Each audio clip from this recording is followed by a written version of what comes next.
ఈ రోజు కాంగ్రెస్ సభ్యులందరూ గుర్తుపెట్టుకోవాలి, రాయలసీమలో ఉండే ప్రజలందరూ కూడా ఆలోచించుకోవాల్సిన అవసరం ఉంది. ఈ రోజు ఈ రాష్ట్ర సమగ్ర అభివృద్ధి ఒక్క తెలుగుదేశం పార్టీతోనే సాధ్యం. అధ్యక్ష చేశాం, చేసి చూపించాం. ఈ రోజు ఒక్కసారి ఆలోచిస్తే అధ్యక్ష, రాయలసీమ రాళ్లసీమగా మారిపోతుంది, ఎడారిగా మారిపోతుంది అనుకున్నప్పుడు మొట్టమొదటిసారిగా బచావత్ అవార్డుని ఒక ఆధారంగా చేసుకుని మనకు నీళ్లున్నాయి, ఈ నీళ్లు కృష్ణా జలాలు రాయలసీమకు తీసుకుపోవాలని ఆలోచించింది మొట్టమొదటిసారిగా తెలుగుదేశం పార్టీ. నందమూరి తారక రామారావు గారికి కూడా నేను తెలియజేస్తున్నా.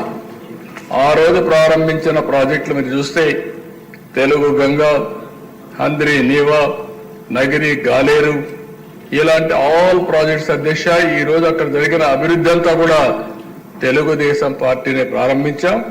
తెలుగుదేశం పార్టీని మళ్ళీ పూర్తి చేసే పరిస్థితికి వచ్చాం. ఈ రోజు ఎన్డీఏ కూడా దాన్ని ముందుకు తీసే పరిస్థితికి వచ్చామని కూడా నేను మీకు తెలియజేస్తున్నా. ఈ రోజు ఏదైతే సాగునీటి సమస్య ఉందో, దీని సాగునీటి సమస్య మీరు ఒకసారి ఆలోచిస్తే, నిన్న కూడా ఈ అసెంబ్లీలో చెప్పాను, నదుల అనుసంధానం చేసి పోలవరం పూర్తి చేసి గోదావరి అటు వంశధార, గోదావరి ఇటు వస్తే పెన్నా, బనక చెర్లకు నీళ్లు తీసుకుపోగలిగితే ఒక గేమ్ చేంజర్ అవుతుందని చెప్పాను.